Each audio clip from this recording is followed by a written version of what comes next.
Assalamualaikum warahmatullahi wabarakatuh. Berjumpa lagi dengan saya. Pada video kali ini kita akan membahas terkait dengan kiat menyusun alur latar belakang penelitian yang baik.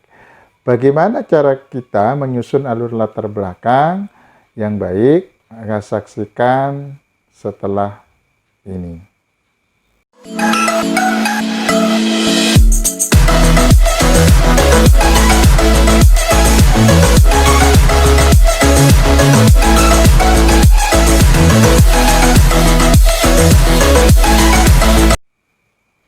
Dalam penelitian tentu tugas kita sebagai seorang peneliti adalah membuat latar belakang, karena latar belakang itu menjadi bagian terpenting yang tidak terpisahkan dari karya ilmiah.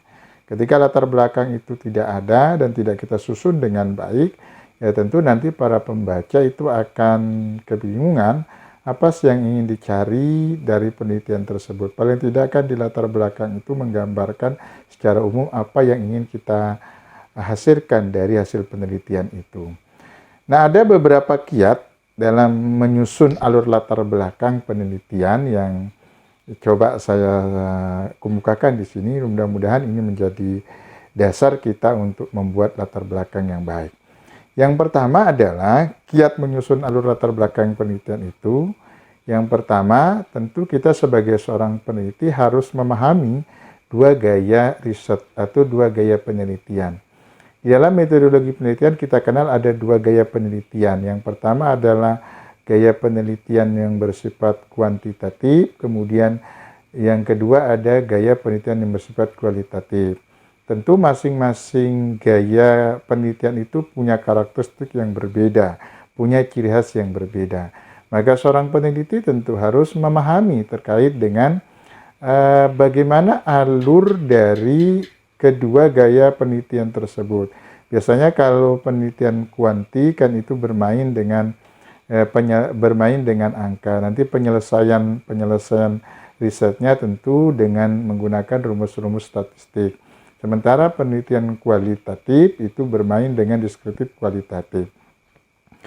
Maka sebagai seorang peneliti kita harus memahami dua gaya itu. Tinggalkan dengan kita memahami dua gaya penelitian itu, dua gaya riset itu, kita bisa menentukan alur terkait dengan apa yang kita tuangkan di dalam latar belakang masalah.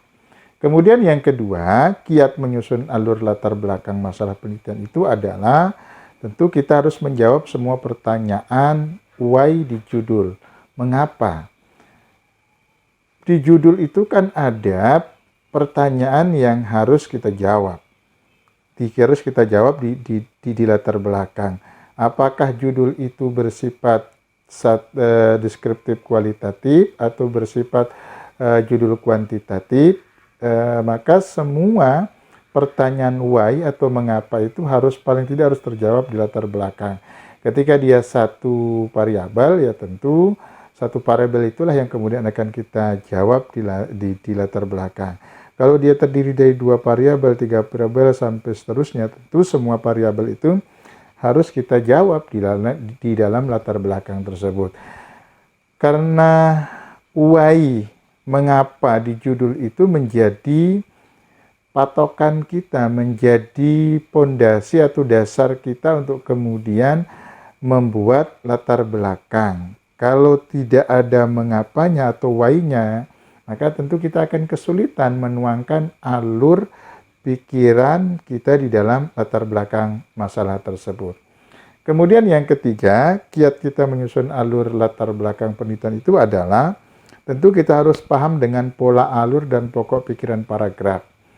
Kita kenal ada alur pokok paragraf itu, pertama tentu ada objek.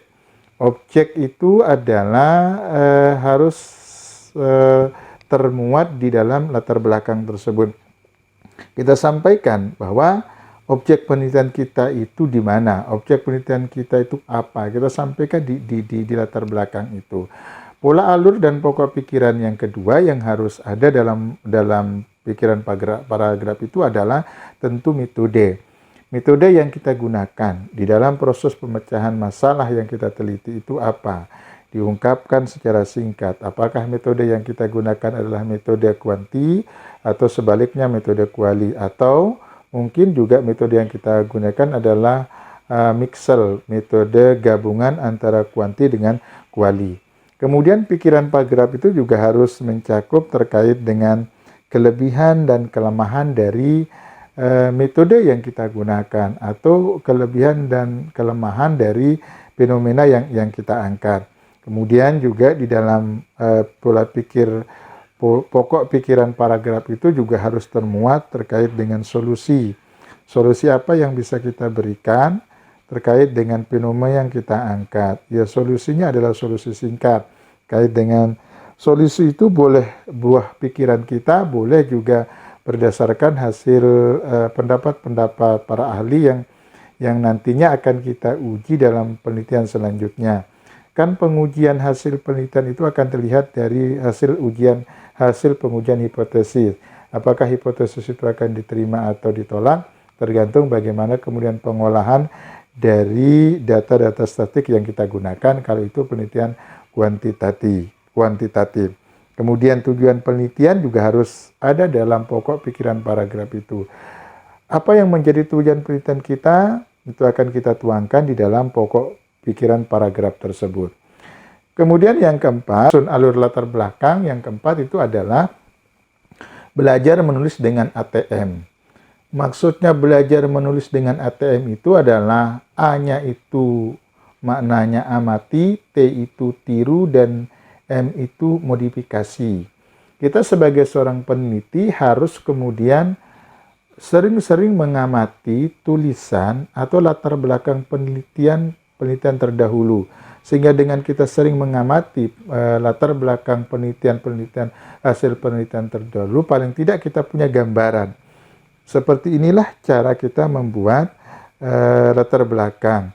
Dan dalam proses pengamatan itu yang paling penting adalah tentu kita harus memahami gaya selingkung dari model atau bentuk dari riset yang kita gunakan.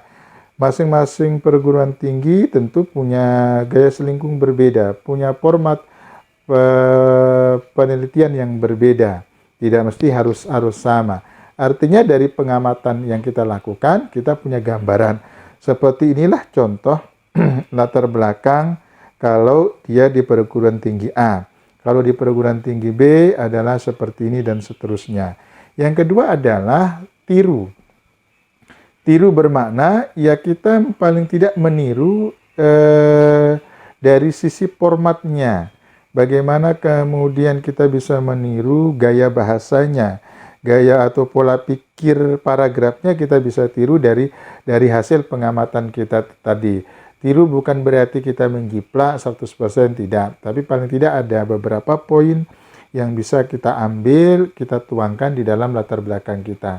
Kemudian yang M-nya adalah modifikasi. Bahwa kita sebagai seorang peneliti diperbolehkan untuk memodifikasi hasil latar belakang terdahulu, ya tentu dengan modifikasi yang baik. Artinya tingkat plagiasinya juga harus dipertimbangkan. Kalau mengambil semua itu bukan modifikasi, tapi itu berbentuk plagiasi. Nah, ini yang keempat, cara belajar menulis dengan ATM, amati, tiru, dan modifikasi. Kemudian yang kelima, kiat kita menyusun alur latar belakang penelitian itu yang kelima itu adalah kita harus tentukan rumusan masalah dan tujuan penelitian. Jadi sebelum kita menyusun latar belakang, tentu tugas kita adalah menentukan rumusan masalah dan tujuan penelitiannya. Artinya kalau kita sudah tahu rumusan masalahnya, paling tidak kita punya gambaran terkait dengan apa yang kita tuangkan di dalam latar belakang.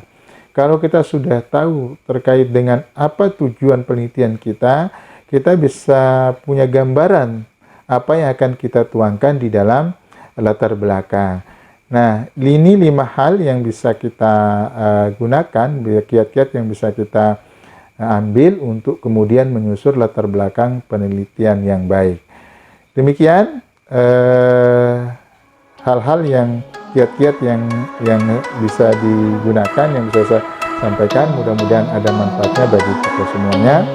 saya akhiri. Assalamualaikum warahmatullahi wabarakatuh.